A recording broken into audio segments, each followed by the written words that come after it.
This chair is gonna piss me off. What it do? Welcome to the lunchroom. It's your boy Hefe. You already know what it is. I'm here with the one and only Sebastian Mitchell, creator and owner of Boy Bead, specializing in amazing quality bracelets and all different types of jewelry. Go ahead and introduce yourself. Thank you. So I'm Sebastian Mitchell. This is my collection. I work with all natural semi-precious stones. I source a lot of them from Brazil, parts of Africa, Central, South America, and all over the world. Yes, and first off, I want to say thank you for coming and stepping into the lunchroom and sitting down. I know you're a busy man. You got a lot going on. And this is an amazing setup you got here. But we're going to get into that a little later. But first, we're going to really get into the man behind Boy Beads. So I understand you're from Alabama, correct? Yeah, yes. Alabama. So what's it like, and we're here in New York, what's it like coming from a place like, I'm not from the South, so but I'm assuming it's a totally different environment coming from Alabama up to New York and all the hustle and bustle. What's it like making that transition? And then being an entrepreneur in that transition. Yeah, I bet. It's a totally different world for me, but luckily I didn't come straight from Alabama to New York. I kind of made a pit stop in D.C. for school, but I actually grew up on a farm in Alabama on a dirt road, like way, way back in the deep, deep South. So coming to New York was always my dream. I love growing up on the farm because it's like a quiet, nice country life, a good place for a family. But I always knew that I wanted to get to the city, like to kind of have the hustle and bustle and to take cabs and ride the subway. We didn't have any of that down there.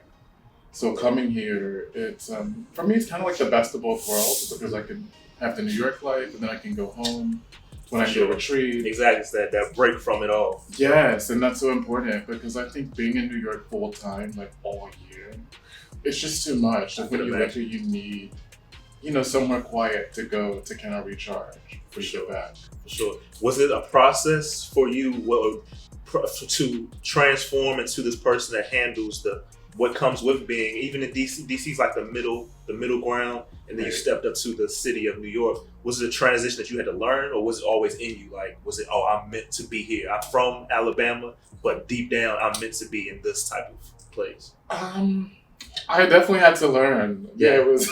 I kind of knew that I wanted to be there, but having like an outsider's perspective of what it's like to live in the city, when you actually get there, there's so much more that you have to learn.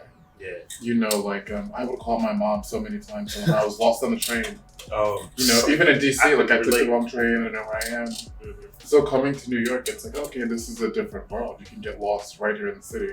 Yeah. And not have a clue how to get home. I bet that has to be like a, what am I going to do type of situation. Right. But, so I learned to just have the map on me at all times. For sure. So I can, find my way back. And how long have you been here now? So this is my 7th year. 2020, 7 years. 7 years. Going strong. Congratulations on succeeding at 7. Some people can't make it in the city, let alone DC, New York. Right. You're definitely doing your thing. So I'm happy and congratulations on that. And so we actually met earlier at Harlem Night Out, and you had your thing set out, you had your bead set out to sell there. Why is that important to have those type of events, to have to display your item, display your craft, instead of just having it online? Why do you feel like you should be at stuff? It is so important for me to go to the markets, to get to have that face-to-face interaction with real people.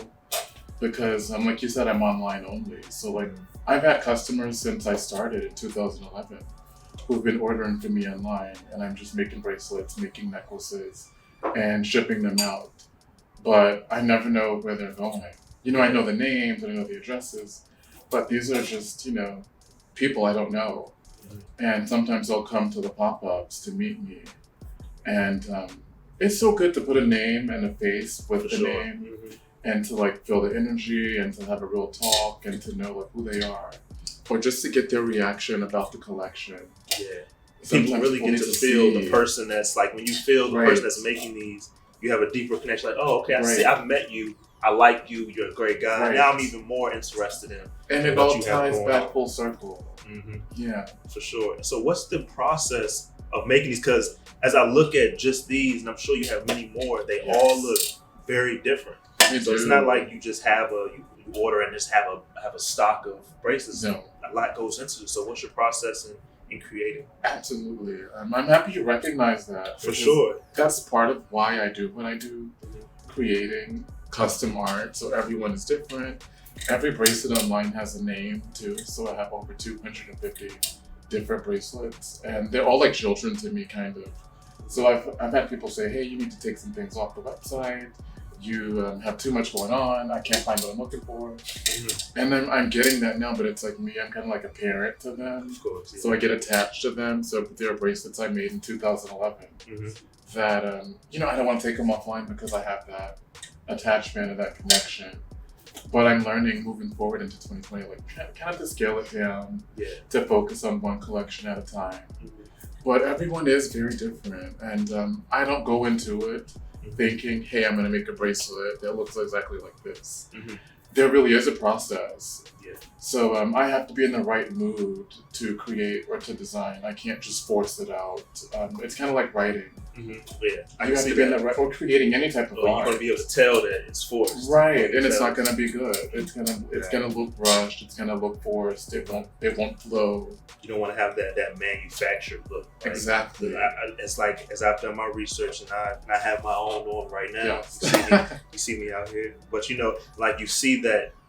There, like you said, there is a process. It's not a line that goes into it. You say, okay, this one, okay, I want to do this with this. I want this type of stone on this. And I think that's important for people to know as they do meet you in person, as they do learn about that it's not just, I just try to do something to make money off of. Right. You really have a passion and something behind this. I think that really adds to it. And as I say that, is that your passion, and I see your style. I like your style. You got your thing going on right now. And your beads match your style. Thank you. So I wonder, like, do you base what you make on your style, or is it what you think the people will want? In the beginning, I think the brand was very, very heavily based on my personal style and my personal taste, which tends to be black, gold, maybe a little flashy, because I started this company in 2011. So I was, 10 years younger than. For sure. Yeah. So it's changed and it has evolved as I have changed and evolved. But absolutely, like moving forward, it's kind of still based on me and who I am and my taste. But I've learned how to include other people and like other tastes and other styles. So bringing in more color, like blue and silver and rose quartz and, aquamarine. So something for other people with other tastes other than my own. I like that. And as expanding on that, think back to your first piece. Yes. I don't know which is the most recent, but as a collective, all of these, do you see a large difference in your first piece to now? Absolutely, completely. So actually, one of the first pieces here, like I would say, black and gold, nice. Black onyx, gold hematite, and. Today, I'm still doing a lot of the same that I started with, but it's transitioning into having more of a spiritual meaning. Also, like healing crystals, I'm working with citrine, amethyst, malachite, black tourmaline, instead of black onyx. So kind of like having the upgrade from onyx to tourmaline, because it has deeper grounding properties, like helping with the root chakra, helping us find balance. So a lot of my customers are wanting that now, and they're ready for it. For sure. Right. So I'm here. Do you have like that sense of, like, I know you always want to get better and get better and get advanced, but do you still have that sense of, this was my first baby, like this is the early ones, I can't let it go. No matter how advanced this may get, that was the one. Totally. Yeah. That first collection, those are the bracelets I still wear every day now, because sometimes I feel like the first thing is like the most original, or it is like the thing that starts it all. Yeah. It's always going to be your favorite.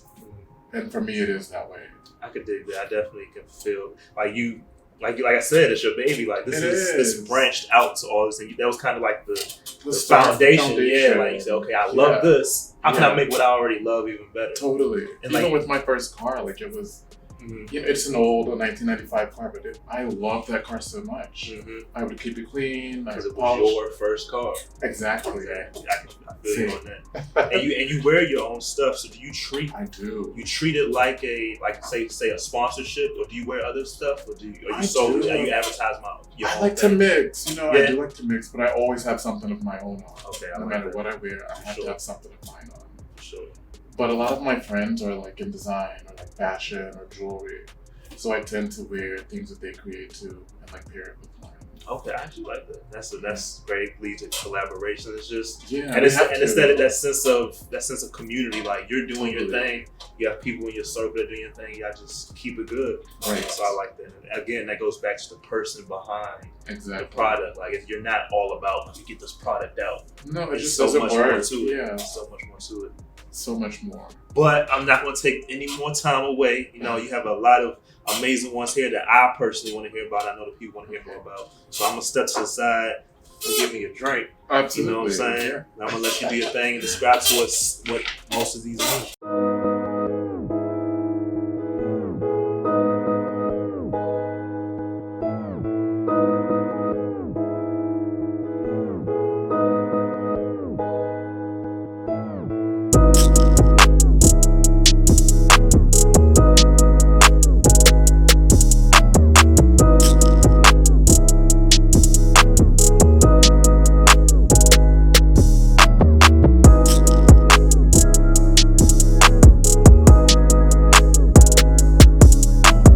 So I brought a few of pieces from the new collection as well as some from the original collection. So for 2020, I'm doing a lot of black tourmaline, smoky quartz, citrine, and amethyst. So that's what I actually have here. So smoky quartz is this semi-translucent brown stone. I've mixed it with hematite and tiger's eye. So these are bracelets that you wear for grounding, for stability, for the base chakra or the root chakra. So it's really difficult to move forward in life if you don't have a solid foundation. So that's for me what 2020 is about. It's about focusing on making sure that you're grounded in whatever it is that you want to manifest moving forward. So this whole collection is about having a new beginning or a fresh start. And that's going to mean different things for different people. For me, a lot of that is like a fresh start with my family, a fresh start with my job, a fresh start in an apartment. So I'm cleaning up my apartment. I'm getting rid of a lot of stuff. I'm starting over with clothes, just kind of going back to the basics, going to the foundation. So for me, that's like all black, starting with an all black foundation and building forward from that.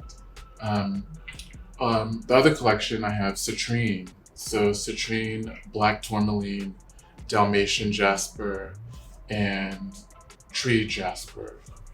They all have different energies. They work with different zodiac signs, different chakras. But really, when I'm meeting new customers at the pop-ups, the most important thing is for me to just be there to kind of help them, but not to push anything on anyone. I feel like everybody knows internally what they need or what they want. So a different stone or a different bracelet may call out to you. And a lot of times a person will go to something that turns out to be their birthstone, or maybe it's a stone associated with their rising sign or their moon sign. So for me, I tend to wear peridot or a lot of onyx or tiger's eye because those are my birthstones. And every one of them has different energy. Everybody will be called to something different. So there really isn't a right or wrong. And even with the star signs and the recommendations, it is very personal. So that's why I make a variety for every person. And you need to pick what calls out to you. It's not a right or wrong. It's just a personal quality. So that's the collection. Thank you again. I want to thank you for coming and sitting down. You taught me something new. Taught everybody something new. Like I said, I already have mine. You see me out here. I don't know if you see that. Well, we shining. Make sure you go get yours. Make sure you give everyone your social media, your website, whatever you need to get to. All right. So you can find me online at Boy Beads on Instagram, on Pinterest, YouTube, and Facebook, or the website boybeads.com. I ship for free in the USA and all around the world. Thank you. You heard it here in the lunchroom. Make sure y'all go get that. Thank you. Happy New Year. Welcome to 2020. Yes. Make sure you bring this good energy, the good energy that he's giving you, the good energy that you need in this new year. Happy New Year. Welcome to the lunchroom. Thank you.